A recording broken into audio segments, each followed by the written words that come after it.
The aroma of pine air freshener couldn't mask the scent of stale popcorn in MegaMart's aisle 7. Arthur Finch, his aged hands carefully aligning boxes of holiday ornaments, flinched as Chloe Vance's voice cut through the seasonal cheer.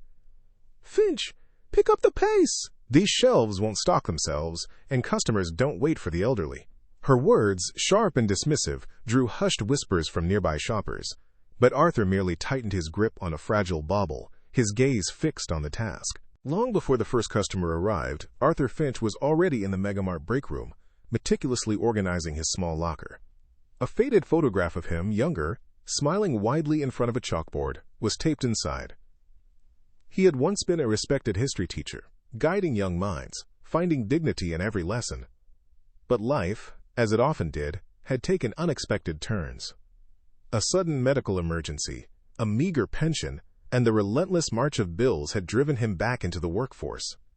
Here, in the quiet hum of the deserted break room, Arthur found a quiet resolve. He straightened his worn uniform, a testament to his enduring spirit, ready to face another day, not for ambition, but for necessity, and the quiet pride of providing for himself. Chloe Vance swept into the main floor entrance, her polished shoes clicking a rapid, impatient rhythm. Arthur, standing near the manager's office, offered a polite, "Good morning, Chloe." She barely glanced at him, her eyes already scanning the floor for imperfections. "Morning, Finch," she snapped, her voice carrying a dismissive edge. "Front entrance display needs a full overhaul, heavy lifting, so you're on it. The younger staff can handle the lighter, more visible sections." She gestured towards a mountain of unopened boxes, then dismissed him with a flick of her wrist, leaving Arthur with a sigh that went unnoticed by her, but not by a few empathetic glances from other employees. At the receiving dock, the cacophony of forklifts and delivery trucks was a constant companion to Arthur's aching back. Box after heavy box of holiday merchandise, each weighing more than his slight frame seemed capable of handling, was carefully moved. Sweat beaded on his brow, and his breath hitched with the strain. He felt the familiar throb in his lower back, a persistent reminder of his age and the physical demands of his role. For a fleeting moment he leaned against a stack of discarded pallets, closing his eyes, drawing a deep, shuddering breath. Just a little longer, he thought, just make it to the end of the shift. His resolve, though weary, remained unbroken. In the glimmering electronics aisle, amidst the flashing screens and blaring demo music, Marcus Thorne moved with an air of understated elegance. He seemed to be casually browsing the latest gadgets, but his discerning eyes missed nothing. He observed Arthur, patiently explaining the nuances of a gaming console to a demanding customer, his voice calm and respectful despite the customer's increasingly agitated tone. As Arthur finally managed to de-escalate the situation, Chloe Vance passed by, her expression tightening into a critical glare as her eyes landed on Arthur. She didn't pause, but the fleeting scowl was enough for Marcus to notice the unsettling dynamic. Interesting, he thought, a subtle unease settling in his gut. The midday rush at the checkout lanes was a blur of frantic energy. Arthur, assigned to assist with bag packing, moved efficiently, if a little slower than his younger colleagues. Suddenly, Chloe's voice sliced through the din. "Arthur, that's a misplaced item, you know the policy." She pointed dramatically at a misplaced candy bar, her tone accusatory, loud enough for several customers to turn their heads. Yet just moments before, Marcus, now nursing a coffee at a nearby in-store cafe, had observed another young employee make the exact same error, to which Chloe had said nothing. The pattern was becoming clear. It wasn't about the mistake, it was about Arthur. Marcus's brow furrowed, a silent deduction forming in his mind. The stockroom, usually a hive of activity, offered a rare moment of quiet in the late afternoon. Arthur leaned against a towering stack of oversized teddy bears, his body heavy with the day's accumulated fatigue. His shoulders, usually held with quiet dignity, slumped. The lines etched around his eyes seemed deeper, his movements slower. He closed his eyes, a silent, unspoken prayer for strength forming on his lips. Just a little more. He urged himself. Just enough to see it through. No one saw this private moment of vulnerability, this quiet plea for endurance. But it was the fuel that kept him going, day after relentless day. As the MegaMart parking lot emptied, Arthur emerged, his silhouette stark against the glow of the distant streetlights. He moved slowly, but his head remained high, a testament to an indomitable spirit. Marcus Thorne watched him from his parked car, a thoughtful expression on his face. He pulled out his phone, the screen illuminating a contact list. His thumb hovered over a name. Finch, A. A deep sense of concern tightened in his chest. He knew Arthur. Knew him well. The man he'd observed today was a shadow of the vibrant, wise friend he remembered. Marcus didn't make the call. Not yet. He had seen enough to know this was more than workplace friction. In his temporary hotel room, Marcus Thorne stared out at the city lights, the day's observations replaying in his mind. Arthur's quiet dignity, Chloe's overt malice. The contrast was stark, undeniable. He would extend his visit to this MegaMart. The MegaMart buzzed with the early morning hum, a symphony of rolling carts and distant announcements. Shoppers drifted through aisles, oblivious to the quiet drama unfolding at the customer service desk. Marcus Thorne, disguised in a simple polo shirt and a pair of reading glasses, leaned against a display of holiday trinkets, feigning interest in a glowing reindeer. His gaze, however, was fixed on Arthur Finch. Arthur meticulously arranged a stack of festive towels, each fold precise, each color perfectly aligned. Chloe Vance swept over, her polished shoes clicking sharply on the linoleum. "Arthur," she snapped, her voice carrying just enough to make a nearby customer glance up. "Are we selling towels or building a monument? This display is too rigid, too old-fashioned. Loosen it up. Make it inviting, not intimidating." Arthur, without a word, began to undo his careful work, his expression a mask of practiced compliance. Marcus observed Chloe's exaggerated gestures, her subtle head shake, and the way Arthur's shoulders barely flinched. The game of control continued, but now there's an unseen player. Later, the sterile fluorescent lights of the MegaMart break room offered little respite from the store's relentless holiday cheer. Marcus sat at a chipped table, a newspaper spread before him, though his eyes skimmed nothing but the air around him. Two younger employees, oblivious to his presence, chatted over their lukewarm coffee. "Can you believe Chloe?" one whispered, adjusting her uniform. "She's practically living here, trying to impress regional for that lead associate spot." The other nodded. "Yeah, heard she's really gunning for it. Doesn't want anyone else in the running, especially not Arthur. Says he's too slow and lacks vision."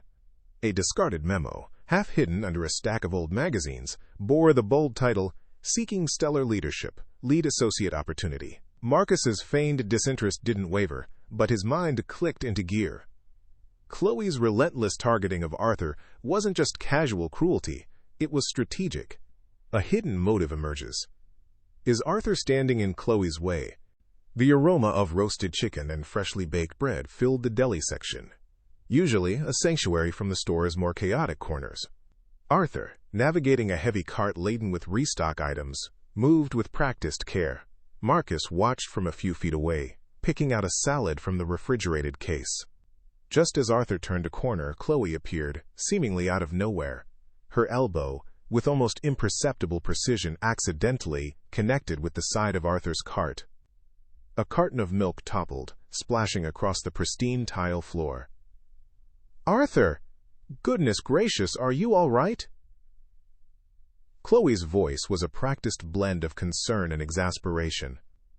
Then, with a theatrical sigh, she added, loud enough for nearby customers to hear, "Honestly, Arthur, you have to be more careful. So clumsy, so careless. We can't have spills like this, especially during the rush." Arthur mumbled an apology, already reaching for a roll of paper towels, his face tinged with a familiar shame. Marcus's gaze hardened. This wasn't an accident. This was a staged performance, a deliberate move in Chloe's cruel game. An accident, or something more sinister. The CEO is watching every move. Throughout the day, Marcus Thorne became a ghost in the aisles. He drifted from electronics to home goods, from garden to seasonal, his movements fluid, his presence unremarkable. He He observed Chloe like a scientist studying a specimen, noting her interactions, effusive with regional managers, dismissive with junior staff, and outright hostile with Arthur. He saw her subtly adjust a display Arthur had just finished, only to discover a flaw minutes later. He watched her make quick, almost furtive notes in a small, sleek notebook after each incident involving Arthur. It wasn't just random acts of meanness. It was a methodical pattern, a deliberate campaign. Marcus blended in, a quiet shadow, his keen eyes missing nothing. The investigation deepens. What secrets will his keen eye uncover? Late afternoon, the cramped, windowless manager's office felt like a tribunal. Chloe Vance sat behind a cluttered desk, a stack of papers before her, her expression unyielding.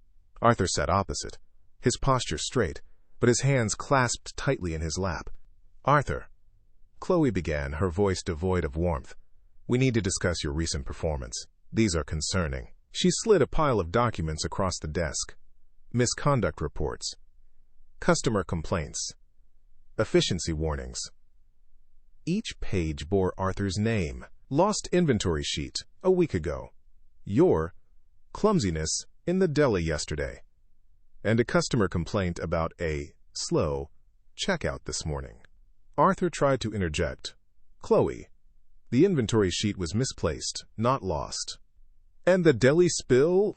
I believe it was an accident. Chloe cut him off, a dismissive flick of her wrist. "Excuses, Arthur. Always excuses. The numbers speak for themselves. This isn't the standard we expect for a lead associate candidate, is it?" Her tone was cold, final. Arthur's shoulders slumped, the weight of the fabricated accusations pressing down on him. The web of lies tightens. Can Arthur escape this trap? As the MegaMart lights flickered off, one by one, Arthur emerged from the employee exit, looking utterly defeated.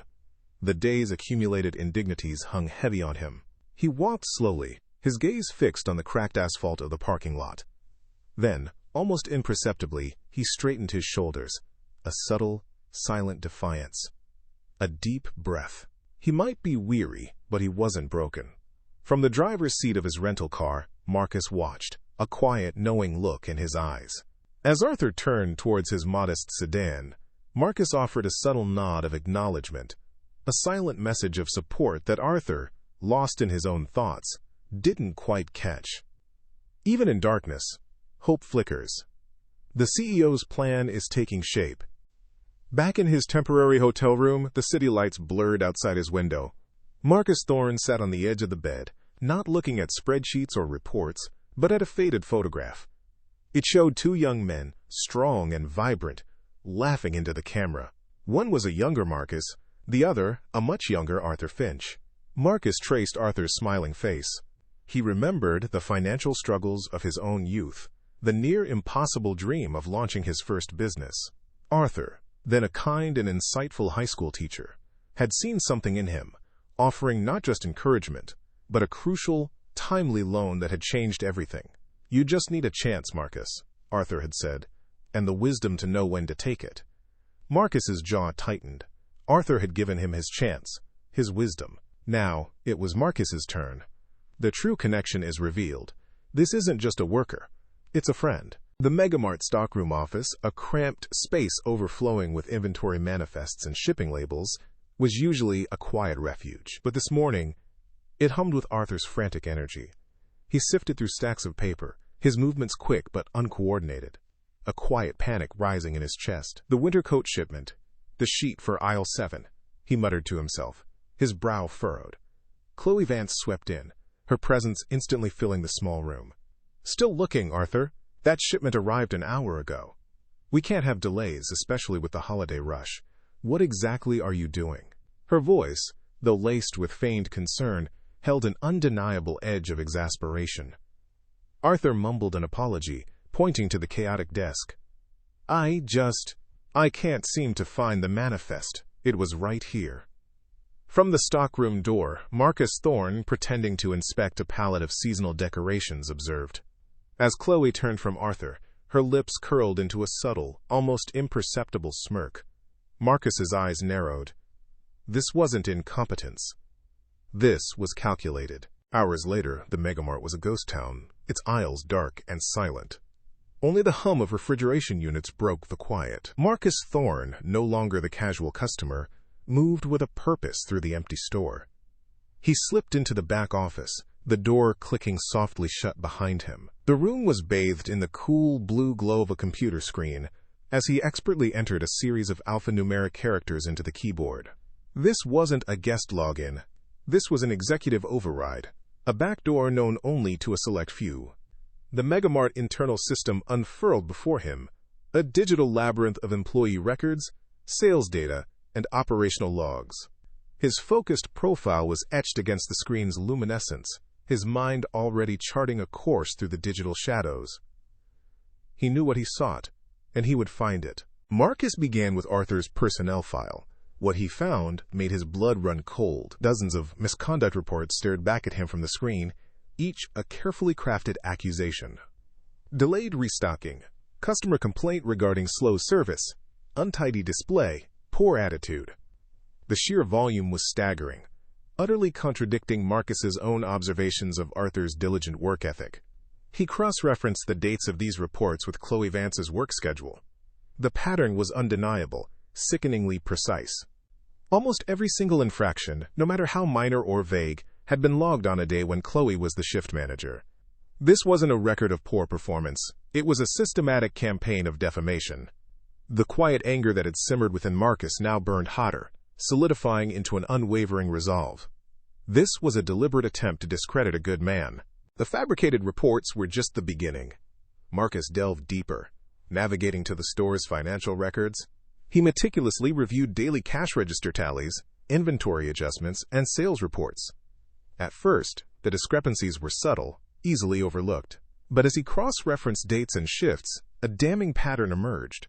Small, consistent amounts of cash missing, often just enough to avoid triggering an immediate audit. These dips invariably coincided with Chloe's shifts. And, disturbingly, there were no corresponding incident reports, no explanations for the missing funds. This wasn't mere mismanagement or petty bullying. This was systematic theft. A cold, hard truth settled over Marcus. Chloe wasn't just cruel. She was a criminal, methodically siphoning money from the very company she was paid to manage.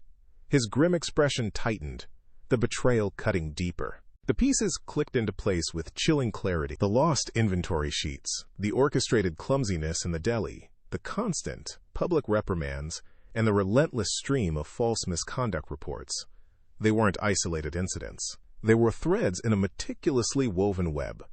Chloe wasn't just bullying Arthur. She was building an alibi, a carefully constructed narrative of incompetence.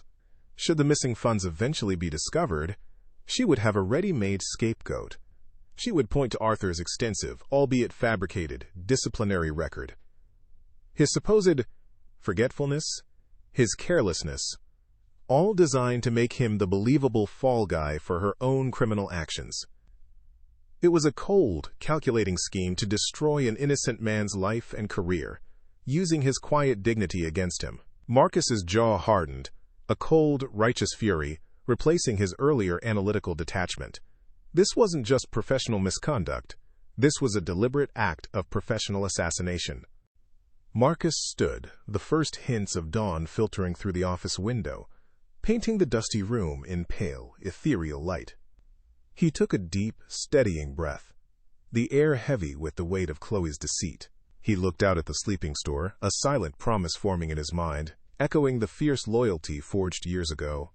Arthur would not suffer this injustice, not on his watch. The quiet observer would become the thunder. The morning rush returned, a familiar symphony of carts, chatter, and saccharine holiday music.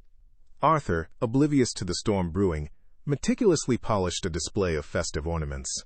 Chloe, strutting past, offered her usual dismissive sneer, a theatrical sigh escaping her lips. But today, a new presence moved through the aisles. Marcus, no longer blending in, his shoulders squared, a quiet intensity in his gaze that promised an imminent shift. The air, thick with the scent of pine and cinnamon, felt charged, expectant. Mid-morning, just as the holiday crowd swelled to its peak, Marcus Thorne walked to the very center of the main aisle. He raised a hand, and with a soft, deliberate tap, struck his spoon against a ceramic coffee cup. Tinter, the sound, though quiet, cut through the din like a sharp bell. Conversations died.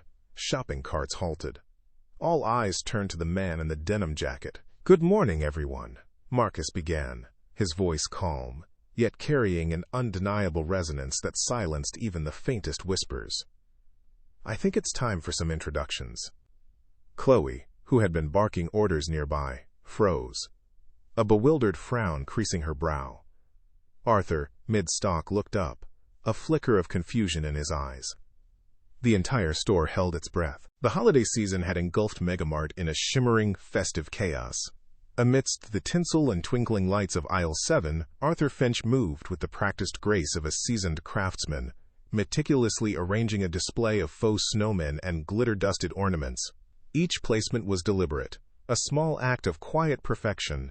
Then, Chloe Vance swept into the aisle, her presence a jarring note in the harmonious scene. "Arthur," she chirped, a smile that didn't reach her eyes, "that's festive. But I think we need to rethink the whole winter wonderland aesthetic. Store policy, you know. Too much white. Start over, perhaps? More red, more gold." She waved a dismissive hand, turning on her heel before Arthur could even begin to process the abrupt, senseless demand.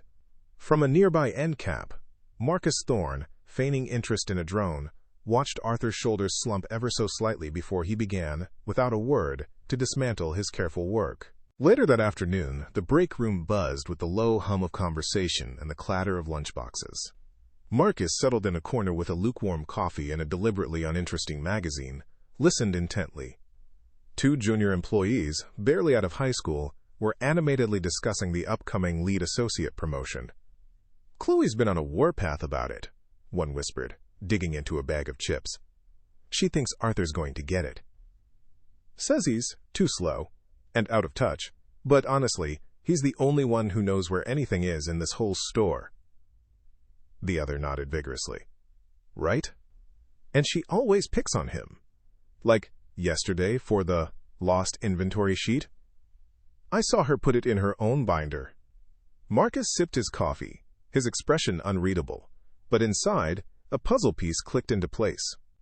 The casual complaints, the hushed indignations, they painted a consistent, damning picture of Chloe's systematic harassment. The manager's weekly meeting room, usually a sterile den of corporate speak, was now a digital stage for Marcus. From his phone, a discreetly activated app streamed a live feed, granting him an unseen vantage point. Chloe, seated at the head of the table, projected an air of confident competence. She presented a meticulously crafted slideshow detailing the week's successes. "Our seasonal displays are truly engaging customers," she announced, her voice dripping with self-congratulation, a testament to careful planning and execution. Marcus recognized Arthur's handiwork in every image. Then, her tone shifted. "However, we did see a slight dip in Q3 sales for the electronics department. I believe this is due to certain minor inefficiencies in product placement, leading to customer confusion and lost sales." Her gaze, for a fleeting moment, seemed to land squarely on an imaginary Arthur. Marcus felt a cold fury simmer. Not only was she stealing his friend's credit, but she was actively framing him for the store's shortcomings. The other supervisors, engrossed in their own reports, merely nodded, indifferent to the subtle machinations unfolding before them. In the dim quiet of the stockroom, the scent of cardboard and forgotten merchandise hung heavy. Arthur leaned against a towering stack of oversized board games, his reflection wavering in a dusty mirror fixed to the wall. His eyes, usually bright with a quiet determination, held a flicker of something else tonight. Doubt. Chloe's relentless barbs, her insinuations of his slowness, his irrelevance, chipped away at the edges of his resilient spirit. "Am I too old for this?" A whisper echoed in his mind. "Are her words true?" He closed his eyes, drawing a slow, deep breath, the weariness settling into his bones. But then, a familiar fire rekindled. No, he was Arthur Finch. He had faced far greater challenges than a petty manager. He pushed off the boxes, straightening his shoulders, the fleeting moment of weakness gone. The electronics section gleamed under the fluorescent lights, a vibrant tapestry of screens and gadgets. Arthur, with his characteristic precision, was arranging a new display of high-end headphones, each box aligned perfectly. He stepped back for a moment, admiring his neat work, before turning to grab another box from a nearby cart. It was then, in that brief window, that Chloe struck. With practiced, furtive movements, she deftly swapped the price tags on 3 of the premium headphones with those of cheaper models. A moment later, she reappeared at Arthur's side, a look of theatrical shock on her face. "Arthur, what in the world is this? These prices are all wrong. Do you know how much money we could lose? This is utterly careless." Her voice, loud enough to draw the attention of nearby customers, dripped with feigned concern, quickly morphing into accusation. Arthur stared at the mismatched tags, a genuine confusion clouding his features, a flush of shame creeping up his neck as customers looked on, awkward and uncomfortable. Marcus, from the camera aisle, watched the entire sickening charade unfold. Night had fallen, painting the MegaMart parking lot in hues of inky blue and stark yellow from the overhead lights. Marcus sat in his rented sedan, the engine off, watching the last employees trickle out. Arthur emerged, his head down, his gait heavier than usual, the public humiliation clearly weighing on him. He looked like a man carrying the weight of the world, alone. Then Marcus saw Chloe. She walked out with another manager, her head thrown back in a peal of laughter, a cruel, triumphant sound that carried faintly across the asphalt. She gestured back towards the store, then mimed, dropping something, giggling again. It was unmistakable. She was gloating, reveling in Arthur's misery. Marcus's jaw tightened, his hands clenching into fists on the steering wheel. The line had been crossed. The calculated cruelty, the systematic sabotage. It was no longer just an investigation.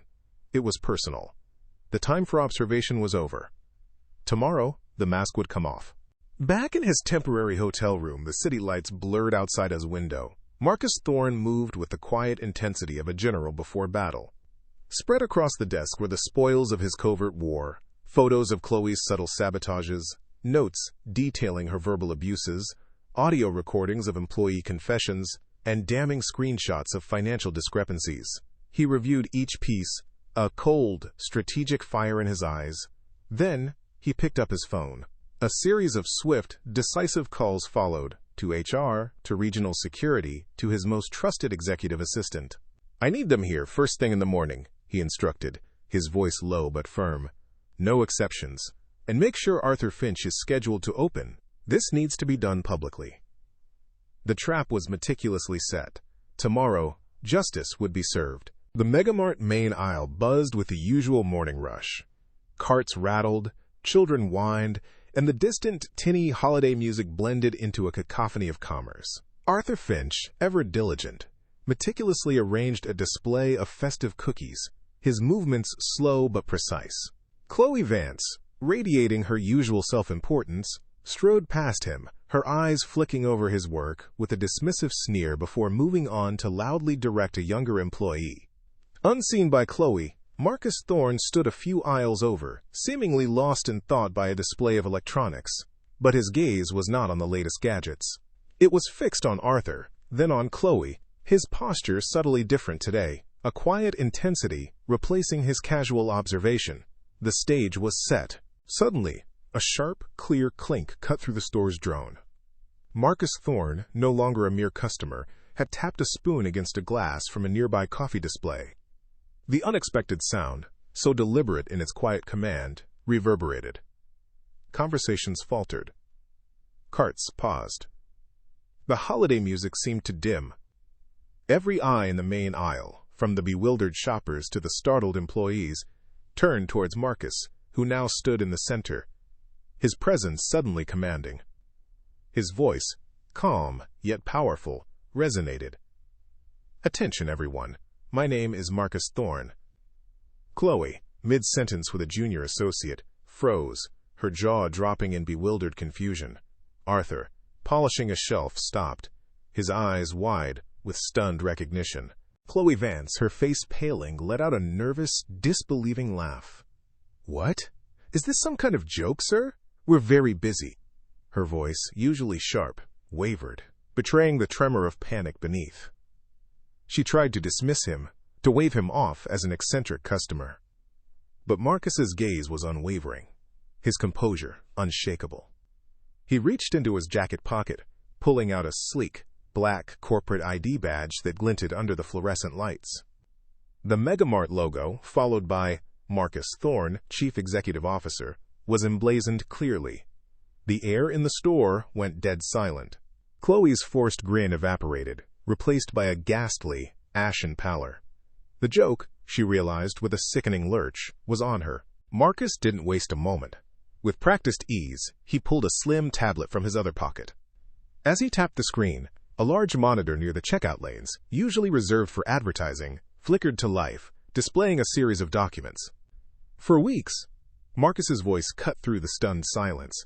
I have observed a pattern of targeted harassment and professional sabotage within this store. The screen showed Chloe's fabricated misconduct reports against Arthur, page after page of petty, baseless accusations. Then, financial ledgers, highlighting consistent discrepancies in cash register tallies that coincided precisely with Chloe's shifts. Finally, a time-stamped video clip played, showing Chloe's furtive movements as she swapped price tags on Arthur's display, then her theatrical discovery of the error. As the damning evidence unfolded, 2 uniformed security guards and a stern-faced HR representative entered the aisle, positioning themselves silently beside Marcus. Chloe's face was a mask of utter horror, her eyes darting wildly between the screen and Marcus. Arthur, watching the screen, slowly pieced together the fragments of his recent humiliation. A dawning, painful realization spreading across his features. The crowd murmured, a collective gasp of silent awe and indignation. "This is ridiculous," Chloe stammered, her voice thin and reedy, a stark contrast to her usual booming authority. "You can't prove any of this. He's just an old man, always messing up."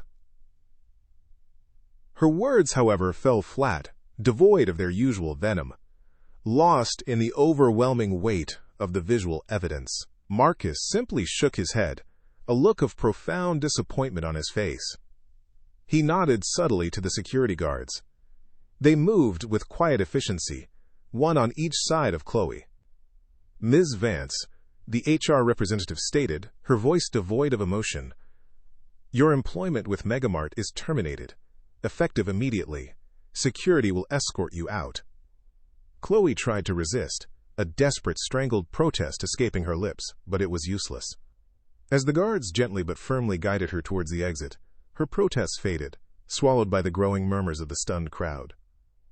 The air, once thick with tension, began to clear, leaving behind a profound sense of catharsis. As Chloe's disgraced figure vanished from sight, Marcus turned, the stern resolve on his face melting into a warm, genuine smile. His gaze met Arthur's, a silent acknowledgement passing between them that transcended the current drama. He extended his hand, not as a CEO to an employee, but as one man to another, as one friend to another. "Arthur," Marcus said, his voice softer now, filled with an easy familiarity. "It's been too long, old friend." Arthur's eyes, still wide with shock and a tremor of disbelief, slowly filled with tears. He took Marcus's hand, a firm grip that spoke of a shared past and a profound, unspoken loyalty. Around them, the crowd murmured, their surprise turning into a collective, heartwarming understanding. The CEO and the quiet workers shared a bond far deeper than anyone in MegaMart had ever imagined. A hush still clung to the air, but the tension had begun to dissipate, replaced by a collective sense of awe and relief. Marcus, having just seen Chloe escorted away, turned his attention back to the employees and customers gathered, his gaze softening as it landed on Arthur. "What you all witnessed here," he began, his voice carrying through the main aisle, "was a profound injustice. Arthur Finch, a man of integrity and dedication, was systematically undermined and humiliated, not for incompetence, but for another's malicious ambition." He paused, his expression serious. "On behalf of MegaMart, and personally, I apologize to Arthur for the oversight. For allowing such a toxic environment to fester under my company's roof. This stops today." Arthur stood, tears welling in his eyes, the weight of years of silent suffering finally lifting. Around them, employees nodded, a quiet affirmation rippling through the crowd. Healing had begun. Marcus then turned fully to Arthur, a genuine smile replacing the earlier solemnity. "Arthur," he announced, his voice ringing with clear, decisive authority, "for your unwavering resilience, your quiet dignity, and your exceptional dedication, you are hereby promoted to lead associate, effective immediately." A gasp rippled through the onlookers, followed by murmurs of surprised delight. But Marcus wasn't finished. "Furthermore," he continued, "your wealth of experience and your calm demeanor make you the ideal candidate to become our first-ever employee mentor. You will guide our new hires, teach them the true spirit of MegaMart, and ensure no one else suffers the indignities you have endured." Arthur's lips trembled, a muffled sob escaping as he tried to speak, but only a choked, grateful whisper emerged. The store erupted in spontaneous, thunderous applause. Customers clapped, employees cheered, some wiping away tears of their own. For years, Arthur had endured whispers of pity. Now he was met with a roar of admiration, his quiet strength finally recognized and celebrated. It was a moment of true vindication, a fresh start etched in the heart of MegaMart. Later that day, a subtle but profound shift had taken hold within MegaMart.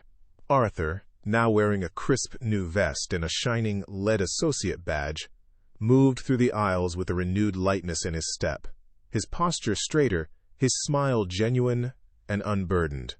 He paused at the produce section, patiently guiding a young stalker on the best way to arrange a vibrant display of apples. "It's not just about stacking them, son," Arthur explained, his voice calm and clear. "It's about creating an invitation."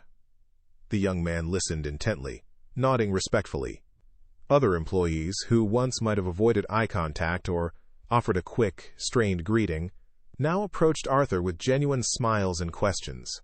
They saw not just a colleague, but a mentor, a symbol of perseverance, and a man who had earned their respect 1,000 times over.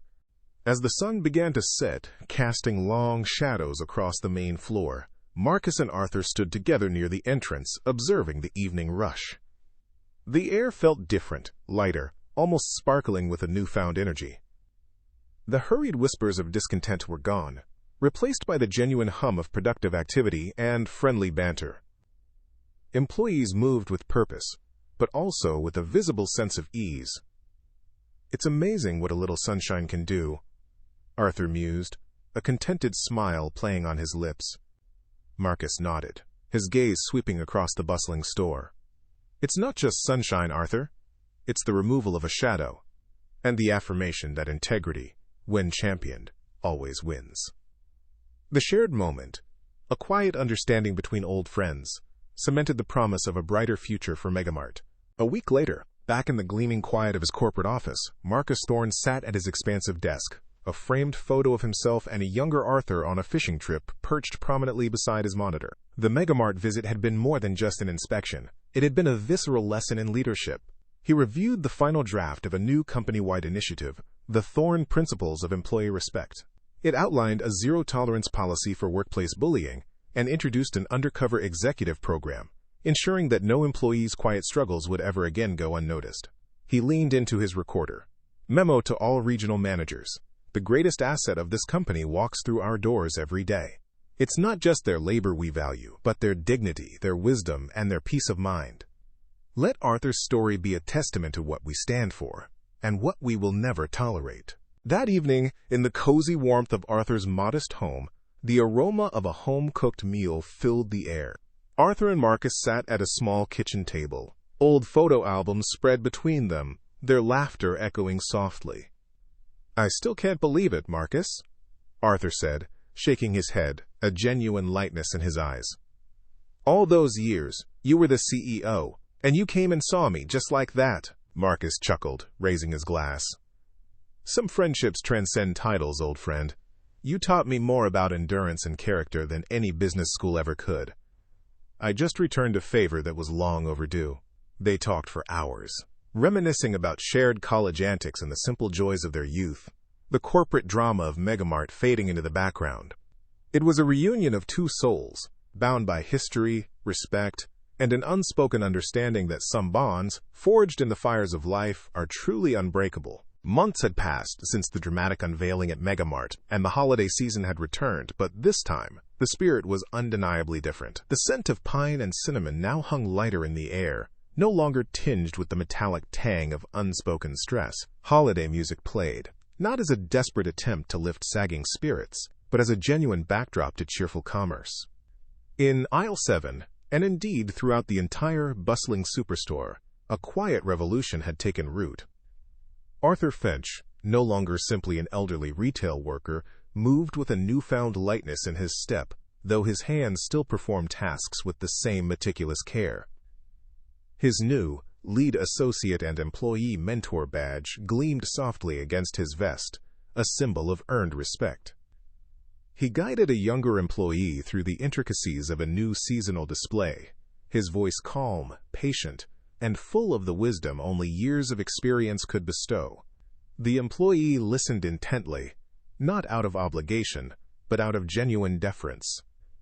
The atmosphere crackled with a positive energy that was palpable to customers and staff alike. Smiles were genuine, laughter echoed freely, and the previous tension that had permeated the aisles under Chloe's reign was a distant, unpleasant memory. Employees collaborated, their movements seamless and efficient, a testament to Arthur's quiet leadership and the trust he inspired. He often paused, observing the harmonious hum of the store, a gentle, contented smile gracing his lips. The MegaMart that once felt like a battleground now felt like a community, thriving under a leadership that valued every individual. The spirit of the holidays at last truly shone within its walls. The story of Arthur Finch and the unassuming CEO who became his champion resonated far beyond the brightly lit aisles of MegaMart. It was a powerful reminder that true character often resides in the quiet corners, tested by adversity, yet unyielding in its dignity. This wasn't merely a story of a manager's downfall. It was a testament to the quiet strength that endures, unseen, yet undeniably potent.